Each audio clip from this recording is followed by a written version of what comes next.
Hello friends, here is a small recap of what we have been doing for the last month or so. If you remember, before I mailed you the first lesson, I gave you a short history how this Urdu language was developed in India. ये दुनिया के और किसी भी मुल्क में develop नहीं हुई, ये हिंदुस्तान में डेवलप हुई जिस वक्त के इन्वेडर्स ने मिडल ईस्ट से आकर यहाँ रहने का फ़ैसला किया तो यहाँ की बोली हिंदुस्तानी बोली को उन्होंने अपने पर्शियन और अरेबिक स्क्रिप्ट में लिखना शुरू किया तो ये लैंग्वेज बन गई। कभी इसको हिंदवी बोला गया, कभी इसको रेख्ता बोला गया और आज ये उर्दू कहलाती है। उसी में हमने डिस्कस किया था कि इस लैंग्वेज की 4 इम्पॉर्टेंट फीचर्स हैं। वो क्या थे कि number 1, it is a cursive language by nature, कि एक अल्फ़ाबेट ने दूसरे में जाके मर्ज हो जाना है।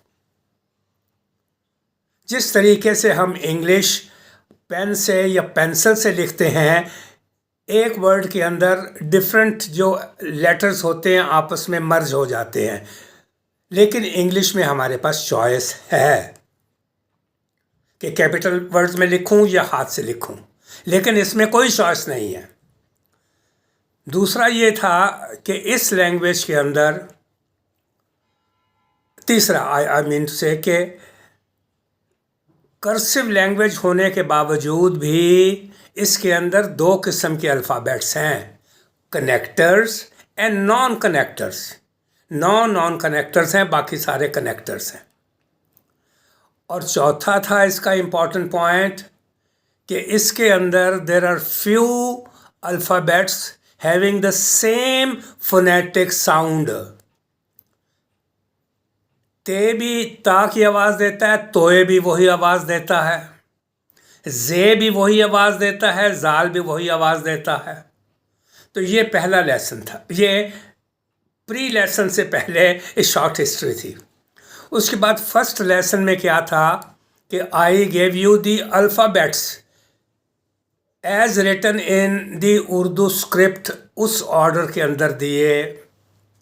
दूसरे लेसन में वही अल्फ़ाबेट्स थे, लेकिन उनको मैंने रीअरेंज किया।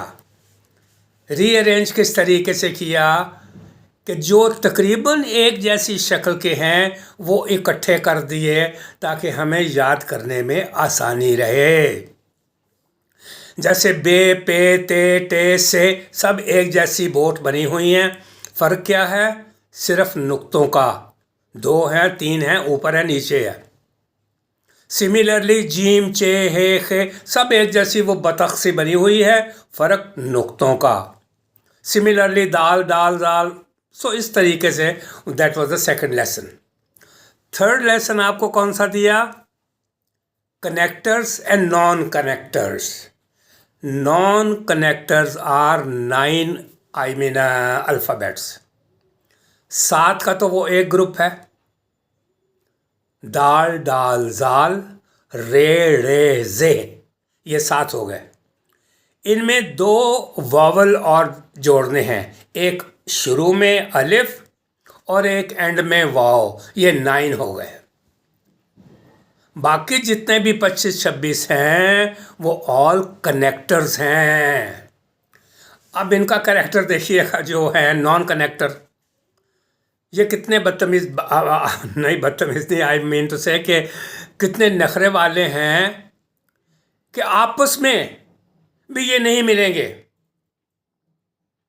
ये जो अल्फ़ाबेट है प्रीसीडिंग हो या फॉलोइंग हो, आपस में नहीं मिलेंगे, ये अकेले खड़े रहेंगे। एग्ज़ाम्पल दी थी जैसे उर्दू, अदब, आदाब सब अलग अलग खड़े हैं, कोई नहीं मिलेगा। हाँ, इतना कंसेशन इन्होंने दे दिया कि जो कनेक्टर्स हैं वो आके इनके पीछे से इनको मिलना चाहें तो मिल सकते हैं. So all connectors can join the non connector as a preceding alphabet. उनसे पीछे हैं तो आके मिल जाएं, ये अगले में नहीं मिलेंगे. उसकी मैंने आपको एग्जांपल दी थी कि वो लिखना हो अगर बाबा, तो अल्फ़ाबेट क्या है? बे प्लस अलिफ, फिर बे प्लस अलिफ.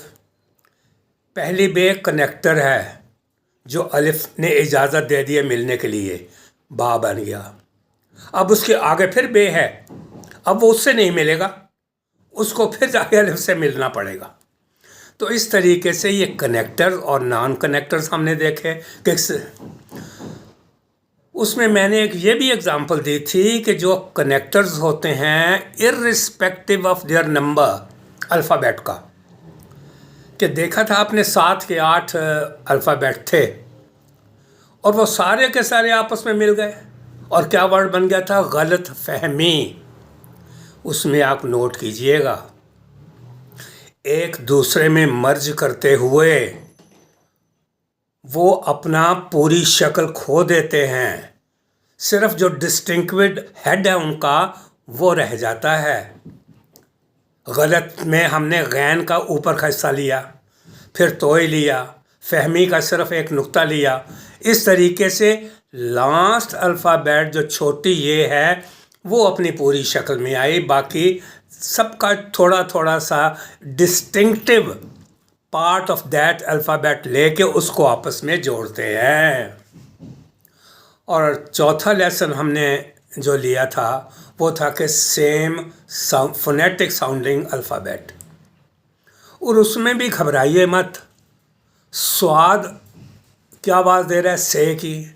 सीन किसकी आवाज़ दे रहा है? से की. से किसकी आवाज़ दे रहा है? से की. तो क्या हुआ? आपको ये पता तो है ना, ये भी सही है, ये भी सही है, ये भी सही है.